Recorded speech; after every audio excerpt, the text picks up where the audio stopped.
So the topic of overconsumption and underconsumption had taken the world by storm, and as someone with a shopping addiction that I eventually want to talk more about, I get it completely. Too much money is being spent, too much things are getting bought and just not being used. However, one thing I'm noticing with a lot of these people that are making content about overconsumption is that one, they're very able-bodied as far as I can tell, and two, their approach is very ableist. Now, the topic of overconsumption and buying too much or buying useless things is not really new. Back on Twitter, back on Facebook, it was very, very popular for a time. It still is, but I noticed it a lot before. To talk about like single-use kitchen items, bagel slicers, strawberry stem removers, something about or with eggs, avocado things, etc., etc. Single-use plastic, or the containers of pre-cut fruit. That's what I'm trying to talk about. People especially love to talk about how plastic containered fruit is not needed, the vegetables and things like that. Why are people being so lazy?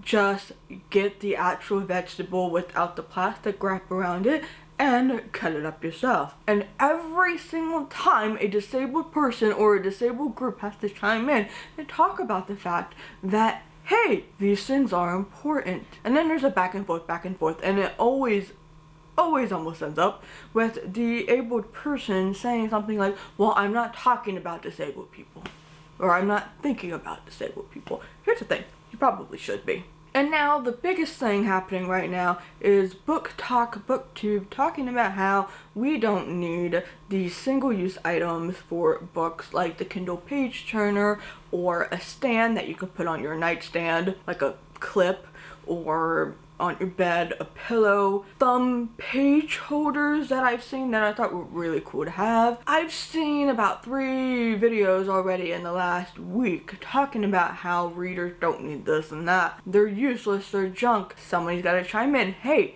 these are accessibility tools. Page turners are great for people who cannot just keep on, pushing the buttons or having their hands out. The lack of mobility aids, right? Or rather, just the lack of mobility. If somebody can just have the remote and they can just do this, and they can't do this, accessibility tool, it's needed. The page holder thing, do you know how heavy books are now? Especially these TikTok famous books, these dark romance books, these fantasy books that are like over 500 pages. Have you seen a Stephen King book? I'm looking at a few right now on my shelves. 1,000 pages. Do you know how difficult it is to hold?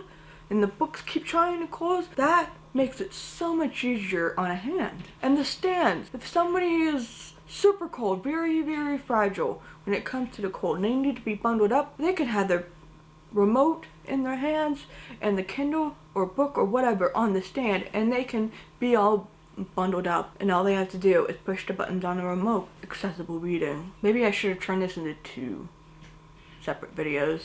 I might. But let's focus on the book talk one right now. I remember when Kindles and e-readers first started coming out, and I think it happens even now. People still make a conversation about how e-readers are silly, because why not just have a book? First of all, alright, listen, when I started to finally get back into reading, I used to be, physical book type of person, and I like physical books, right? But they are just not very accessible for me, especially with carpal tunnel syndrome now, and I'm dealing with chronic pain and chronic fatigue. Looking around a heavy book just doesn't work. Also, Kindles, e-readers, I can put a bunch of books on there, and all I have to do is carry a very tiny thin device, and I have everything that I could want right there. But yeah, then eventually I just went to Kindle, because no space for all these books. And then at the beginning of the year, I started getting into having physical books, because I figured I have my own place now, right? And if I'm gonna have a BookTube channel, which I still have, but I just don't use it because I can't focus on it anymore with everything else. So now book commentary is gonna go on this main channel. But I thought if I was gonna talk about books, it's better to have the physical copy, right? But man, is it difficult to just keep on holding it, because they're so heavy now. And then my hands cramp up, and you know what I wish? I had a little page thumb book holder thing that would make it so much easier to be able to keep the book open. But now that I'm getting rid of the physical books, or most of them, not all of them, the disability ones are also the ones I purchased from Toronto that are near and dear to me. Now I just want to focus on Kindle again. Right, that page turner thing would be so nice to have. The stand also would be nice to have, because I just cannot, my hands, my wrists do not want to be, or cannot really be holding all of that stuff all the time now. Do I have them? No, because right now I'm trying not to spend money. See, again, shopping addiction, I understand the overconsumption part, but to say that nobody needs things, or that nobody needs these things, or that it's useless junk, etc., etc., it's just incorrect. And honestly, you could even say, somebody's probably going to say, okay, so the disabled person needs this, but you know what, then the abled person doesn't need this. Well, you know what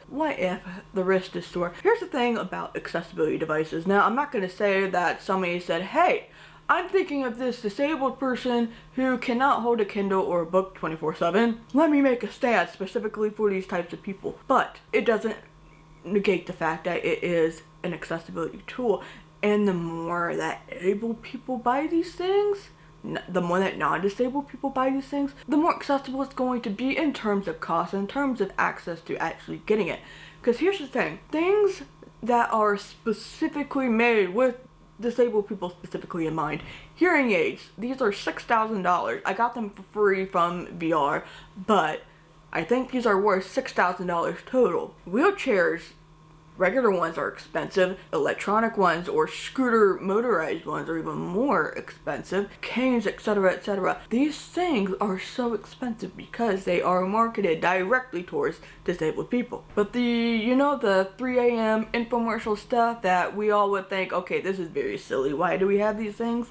Accessibility tools. But if they did that, if they marketed it just for, hey, this disabled person, it's gonna be more expensive. And when I made a shorter version, I made like a TikTok and Instagram reel, and somebody was saying, yeah, well, if more able people buy these things, then obviously it's going to be more accessible. For some reason, some people were thinking that I'm saying that non-disabled shouldn't be buying these things. That's not what I'm saying.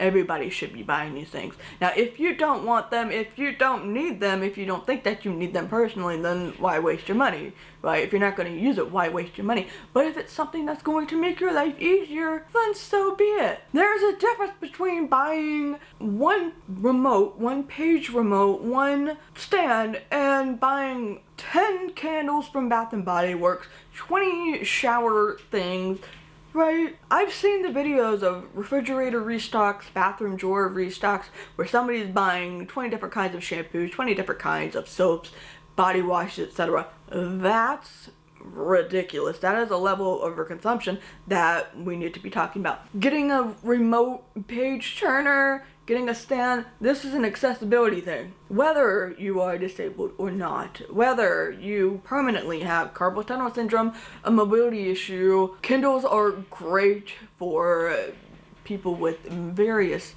disabilities, especially, what's the word that I'm looking for? Low vision could work out in this because you can change the font, you can change the color, like making it in dark mode. Overconsumption and shopping addictions are things that need to be talked about, but I think there needs to be more focus on something that is actually the overconsumption type, and focus on de-influencing that, and maybe less on, okay, somebody wants a freaking page turner thumb holder that would make things easier. Now, if you're buying 20 remotes and 20 stands and 20 little thumb holders, that might be a little bit excessive. But no, if you went on a store, if you went on Amazon, I know people have a thing about Amazon and I get it, especially now post-election, but again, accessibility here. So if you go on Amazon and you see, oh look, this little pink page turning remote and this little stand, I could use that. That would make my reading so much easier, because then I don't have to be in pain with my wrist or even my back if I'm hunched over because I'm trying to hold this, right? Please do not be thinking that because Susan here, who has joined the de-influencing thing and saying that this is junk, you don't need to listen to that. Again, maybe you don't need to be buying 5 or 10 of them, okay? But buying 1 or buying 2 even as a backup in case something gets lost, it's not junk, it's an accessibility thing. And nobody really needs to be shamed or de-influenced from buying them. Honestly, do we really need to be told over and I was gonna say, do we really need to be told over and over that we don't need something? Because we should know this, we're grown adults. Okay, you know what? I think there's a difference between somebody casually buying something and then somebody buying things under a shopping addiction, because that is a mental thing. But do people get where I'm trying to go at with this particular moment right now? There's a very popular saying in the disabled community, in the accessibility community, and honestly probably wherever, whoever, whatever. If it's not for you, if it's not something that's going to make your life easier, then it probably wasn't meant for you, but it's going to be meant for somebody else. And again, the whole, well, I wasn't talking about disabled people. I wasn't thinking about disabled people when I was talking about this. Let's be real. You weren't thinking about disabled people before this. You weren't thinking about disabled people and an accessibility issue before this. Otherwise, you probably wouldn't have said this to begin with. But also, I also remember, actually, I think one of the videos that I watched, they were trying to make a disclaimer before they got to the bulk of the video, talking about, well, if these are accessibility aids, then the video should have just ended there. It's an accessibility aid. If somebody needs it to make their life more accessible, their reading life more accessible, their kitchen life more accessible, done. Video over. Anywho, that's my little conversational rant for the day. But let me know, my fellow disabled readers, what do you use for accessibility in reading? You know what? Screw it. Doesn't even have to be about disabled people. Anybody watching this, non-disabled, disabled, please, if you use something that makes your reading life easier, let me know what it is down below. I went from the Kindle Basic to a Paperwhite again because the warm light was going to be more accessible to my eyeballs, but I'm really not caring for the Paperwhite size for my wrist, and now I keep looking back at the Basic because I sold my Basic. But really, I need to just not be spending the money.